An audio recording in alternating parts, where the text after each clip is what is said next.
a very exciting video that I'm probably gonna die trying to film, and that is a book review for Empire of Storms by Sarah J. Maas. This book killed me in so many ways, and I just can't. I finished it this morning. I read the last 100 pages this morning, and I was just like, no, what, everything, like everything was like climaxing to this one thing at the end of the book, and everything was making sense, and I was not okay, and everything, I was dying. Like the first chunk of the book for me, I felt was kind of really slow, and not much was happening, and it was just seemed like a filler of this thing that was gonna like come to at the end, and I was not wrong. It was freaking broke me. Everything was just broken. I was like so excited because everything seemed to be going well, and then everything just turned to shit, and I'm dying, and I just can't. And it came out 2 weeks ago pretty much, and I need the next book now, and it's not gonna be here for like another year, and I'm just dying. I just can't. I can't. Oh my god, I do need to talk about this book though, so I will warn you guys now, there will be spoilers in this video. It is the 5th book in a series, and it's kind of hard to talk about it without spoiling it. So anyone who hasn't read this book, I hope you get to reading it, and I'll see you guys soon. Bye! Hopefully all the non-spoiler people are gone, so let's get into this bitch.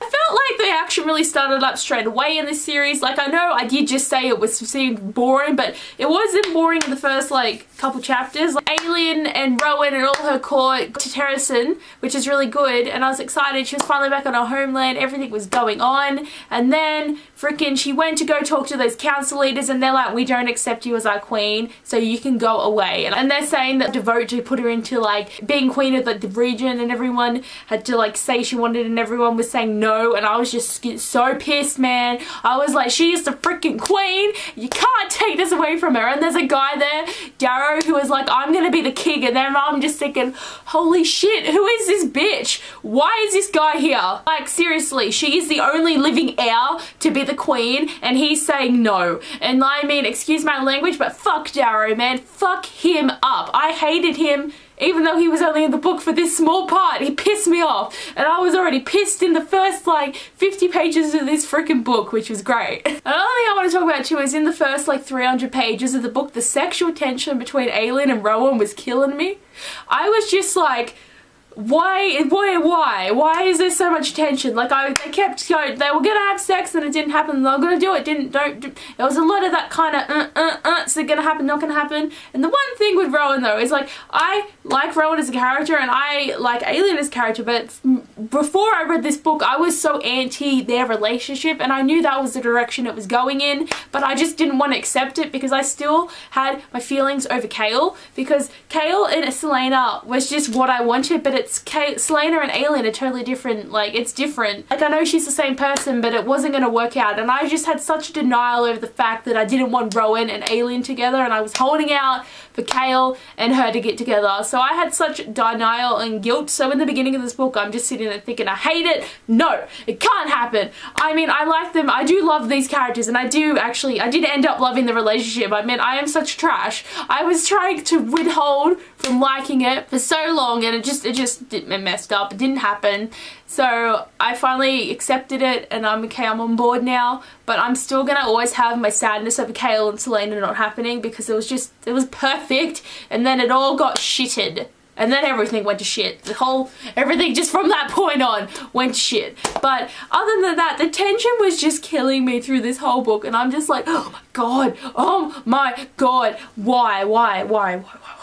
And then we've got Manon, right? And she's all there ready to go into Ruin Rifford, and then she saves Dorian from witches and kills her own witches, and then I was freaking out because she went on trial, and then they were gonna kill Astrid, and I was like, no, you can't kill her. And then Manon turned on her grandma and tried to kill her, then they like slashed at Manon, and just that whole entire thing was freaking me out. I'm just thinking, you can't kill Astrid, you can't kill the witches, get the frick out of there, Manon. Manon turned on her own, and then she got out of there, and Abrooks is just trying to save her, and she's dying, and I'm dying, and everything's happening. I'm just was killing inside me, and I was just dying. And it was really sad too, because like Manon was gonna kill Astrid, and she was gonna do it so it was a clean death, but then she just was like, bitches, I'm gonna kill everyone. And I just, I couldn't do it. I was dying that whole time, and then Manon was gone for a bit. I was really digging the relationship between Lorcan and Eli. I felt it from the first minute when he was all like hunting her, and I'm just like, they're gonna get together, it's gonna happen. Probably one of them will die. Someone's gonna die. I feel like someone's gonna... Seriously? That really was weird. No one died in the book. No one important. No, I was so prepared for like half of them to die, and it didn't happen. So I'm gonna have to wait a year for it to happen in the last book, because they can't leave anyone. So people are gonna die.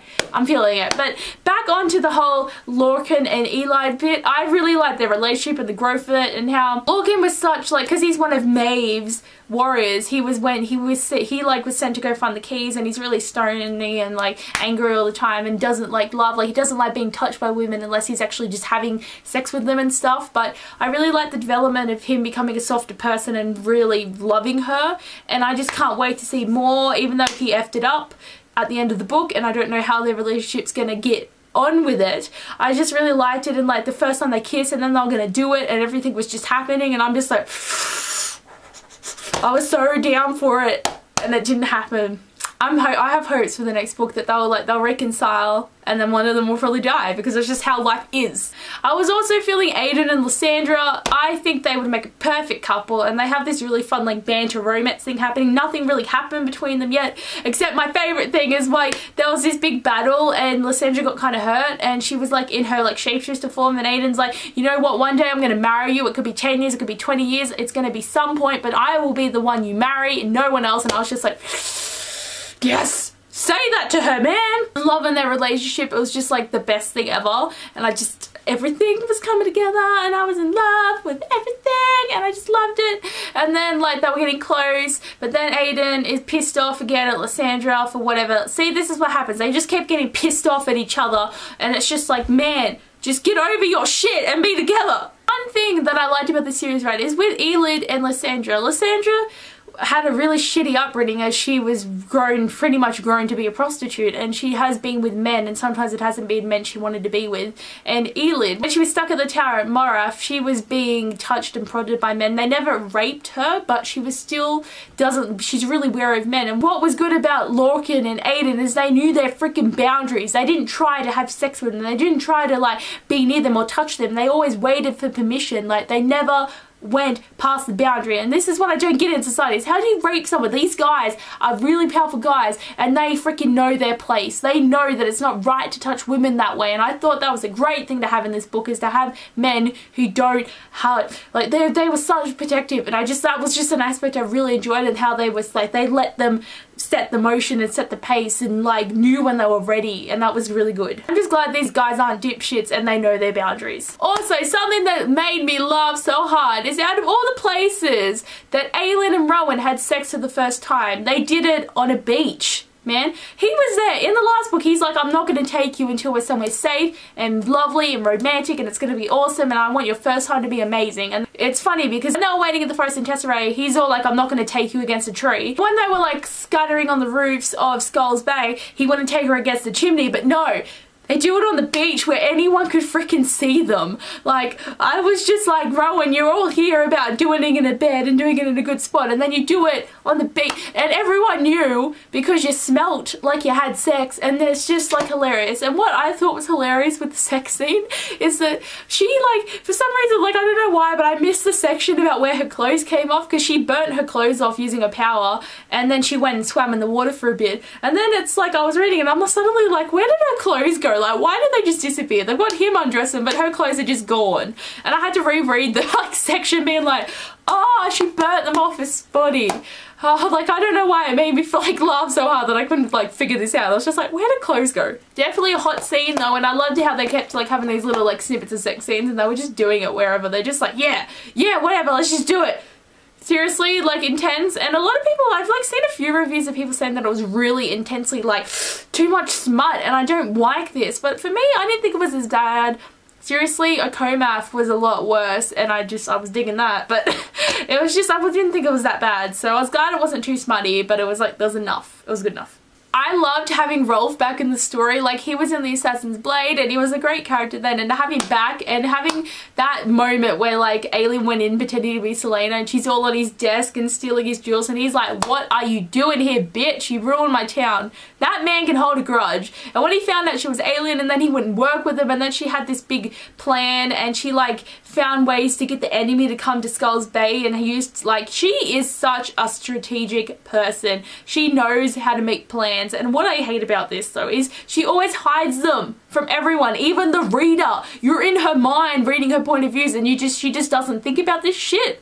I don't know, but I seriously think she's got a great plan. So she's got Rolf on her side now, which is really good, and I just liked, his character was great. And the battle between like Erewhon's troops and stuff and Selena and all that was so intense, and then she lost control of her power because she used the key and that was like messing with her, and then Deanne came through and everything was going to shit, but Lysandra was so boss ass because she turned herself into this massive sea monster and was ruining everything, and then Aiden was so freaking out. Just such an intense scene. So one battle they won the first battle, which was really, really good. When like using some of the fleet from Rolf's like ships, they went to Ilwe, I think that's how you say the town, and what was really scary was then a heap of like the soldiers and the creepy alien things. I think they were called Ilkane is what they were called, is what they were written. It's really like, some of this stuff is really hard to pronounce. I'm really trying. It's just difficult. But I was so freaking out when they were attached on the boat, and I was thinking, oh shit, people are gonna die, people gonna be dead, and I was not happy. But what I thought was great was they had the like a comedic relief in that when Rowan, there was one like flying away and Rowan got a notched an arrow, and then they're all betting, being like, I bet you $10 he misses, I bet you 20 he'll get it in the foot, and the alien's looking at him like, oh come on, this isn't the time. And then she's all like, I bet you $30 he'll get it here, and then it was like, boo, alien win. And I just thought that was hilarious and great. And then Ron was just like, why do I put up with you people? What was really good too is then Abrarax, Manon's Weirvin, found Abbeyleec on the ship, and then Manon was like, oh, dead, but then Abbeyleec and Rowan saved her, and I was just like, yes, and then Manon joined Team Abbeyleec, and I was just like, yes, because like Manon's got nowhere to go, and now she's a Croaking queen, and she thought she was witch, but she's half witch, half croak, and that was like, what? Everything is just so intense in this series, but I really liked that this relationship between Manon and Abbeyleec could grow. They're going to be best friends, I betcha. And the growing attraction between Dorian and Manon was killing me. And seriously, the times when he was walking into her room being like, bitch, I'm gonna F you. And she's like, bring it. And then it didn't happen. And I was just like, you should have brought it, man. I wanted to see that. Also, to that moment when Abbeyleec was like vomiting in the boat, and I'm just like, oh shit, she's pregnant. And then Rowan was like, oh shit, she's pregnant. And then she wasn't pregnant. But I really liked how he was just like, holy shit. And like how she's in the bar, like seriously how she's in their bathroom and she's like vomiting, and he's like, let me in, and she's like, no, I don't want you to see me like this, and it's like, let me in so I can look after you. And then she's like, no, and then he's like, I've seen you wet yourself and vomit all over yourself, I think I'm fine. And she's just like, leave me alone. And I'm just like, love it. I loved having Fenrys and Gabriel in this. Like they were part of Rowan's like elite pack that followed Maeve, and I was so excited that they were like helping, even though they had to kill Lorcan. I was just excited about the characters, and they added such fun. And Gabriel is Aiden's father, so having that relationship there as well, and just I want everyone in this working together. So they need to break the bonds of Maeve over these guys and then have them all working together, and they can all be in love and happy family. Happy families is what I want. And also the moment at the end where Manon and Abbeyleec went into that mirror because they were going to discover some stuff, like when they were looking for the lock and stuff and trying to figure out everything.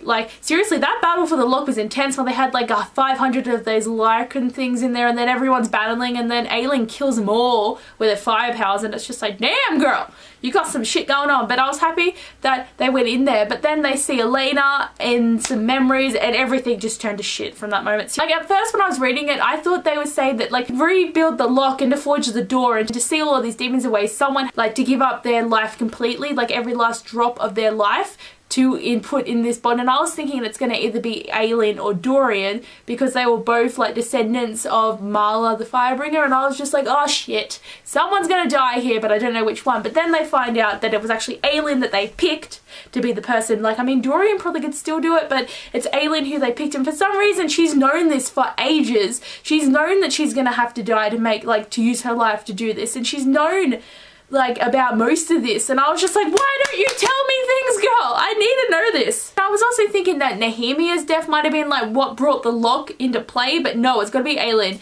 And that was crazy that Nehemiah knew everything, and her death led to this all happening. And Nehemiah's death broke Aelin so that she could go to Wendelin and then to go do power and do everything, and I'm just, everything is just, it's just too much.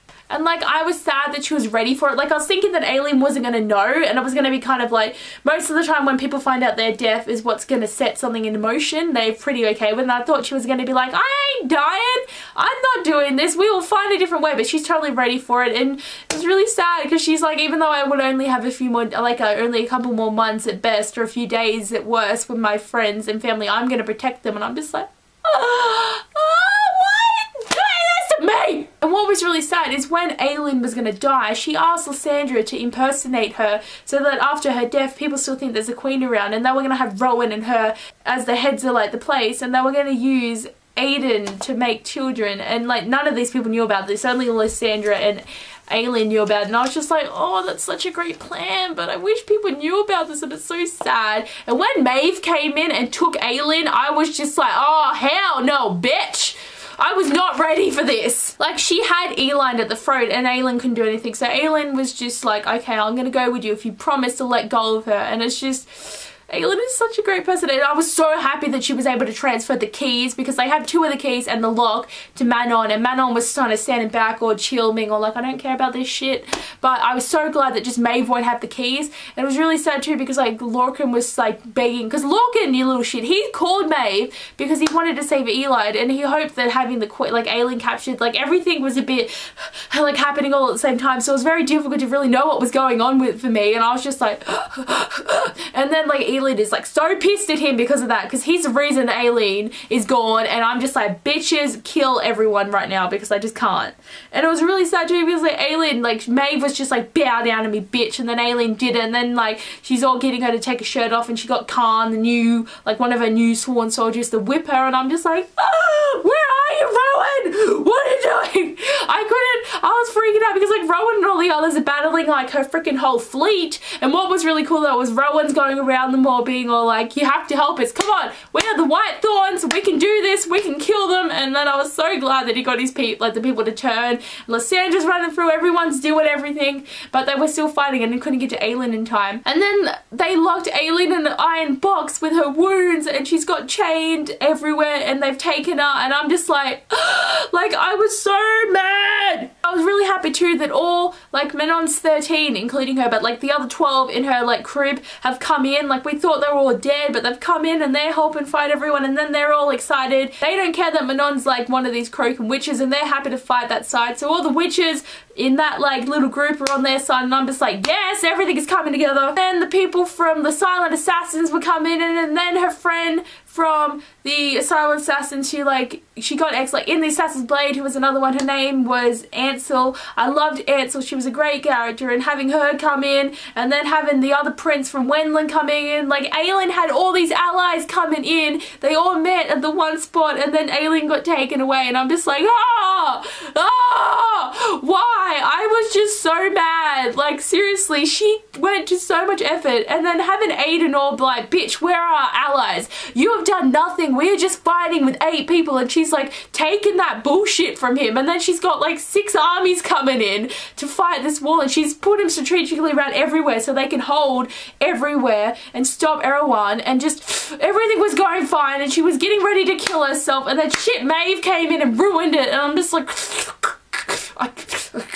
And you know, another thing that I thought was crazy is Aelin and Rowan are actually mates. Lyra was never his mate. Maeve made him think that, so that when she killed her, he would be so broken that he would make the bond to her, so then that he could control the relationship happening between him and Aelin, and then she covered that, and it was just like, I was so like, what the hell is happening? Why? why is everything going wrong right now? So that means that even, like, they were meant to be together this whole time. Like, they are destined, they're mates. And I felt so bad for Rowan when he found out, because he's like, but she was never meant to. And what was sad too is Abbeyleec knew, like, the moment that Rowan got shot in, like, the chest with an arrow in the last book, she's just like, you're my mate, I know this. And she's been hiding it from him because she didn't want him to feel the pain knowing that Lyra was never really his mate. Just having all this heartbreak that he's had for so long, and just, I was so shocked with that, and how, like, Maeve was trying to change how it was meant to be, and I'm just like, can't with this bitch. Seriously, she annoyed me so much, and I was dying. I'm dying, like, legit death was happening for me. Like, I just couldn't. So they got married. I was so excited that they got married, and it's, again, like, they co-mathed it. I don't want to say anything much about a co-math, but it's the same. Like, Sarah J Maas wrote both books, and you find out that these characters are married after all the events happen, and it was so sad because Rowan's all like, where's my wife? And I'm just like, wife? What wife? What's happening? When you get married? I wanted to see the wedding. So now he can be the prince of Tesserae now that Aileen's gone, and she was gonna kill herself to save everyone, and just, oh just can't. And just everything's accumulating to this point in time where everything is just like, till it's just, I'm just dying. I seriously, oh God. I seriously just can't. And what else wasn't crazy is Maeve, she broke up on with Gavril and Lorcan, and they're gonna help Rowan, Elid helping to get Aelin back. So they're all going with them. Lysandra's going off pretending to be Aelin. Dorian's going off with the witches. Everything is happening, and I'm just like, everything is being set up for the next book, and I'm so excited, and I just know it's gonna kill me. Like, I thought this book was gonna kill me, but it was a lot more tamed, actually. And I'm dying, and I can't. Everything is happening. I'm sorry this review has been really long. I just had a lot of things to talk about, and you know, one thing I actually forgot to talk about is Dorian and Manon actually did the doo-doo, and I was just like, and it was really fun too, because she was talking about the fact that she's never let a man, like, sit astride her. Like, she's always been the one in control. And for her to give that control to someone else was so intense, and I just loved it. It was great, and I can't wait to see more of their relationship. Like, which is kind of funny, like, everyone's been partnered up in this book. Like, we've got Aelin and Rowan, Aeron and Lysandra, we've got Elid and Lorcan, and we've got Manon and Dorian, and there's probably going to be more relationships happening, and there's the bromances happening. Just so many relationships happening in this book. The book wrecked me, and I just can't. I enjoyed it immensely, even though it was slow. That's my only complaint, is it just felt like a very much a filler book, so it wasn't as heart-wrenching as I thought it was going to be, but still, I can't believe it. Next year the series is going to be over and everything. I'm just going to die, and I can't. I also mentioned too, guys, is my other favourite thing, is I got the Throne of Glass colouring book because I'm just obsessed, and I've already done one. Do you like it? It's like when she's chilling, she's all chilling. Seriously, these are my, like, favourite book buys of this month. And buying Empire of Storms was one of my Project 5, so it counts and it works, which is really good. But I seriously love this series, and everything about it is amazing, and I'm just dying. I feel that at the end of this review is going to be like over 20 minutes long, because I'm looking at my camera and I'm just like, that's a lot of filming that you've been doing there, Abby. I'm really sorry. If you really enjoy this book, you'll probably watch it to the end, but I don't know. But anyway, guys, thanks for watching. I hope you enjoyed my long explained views of some stuff that happened in here, and I'll see you guys later. Bye!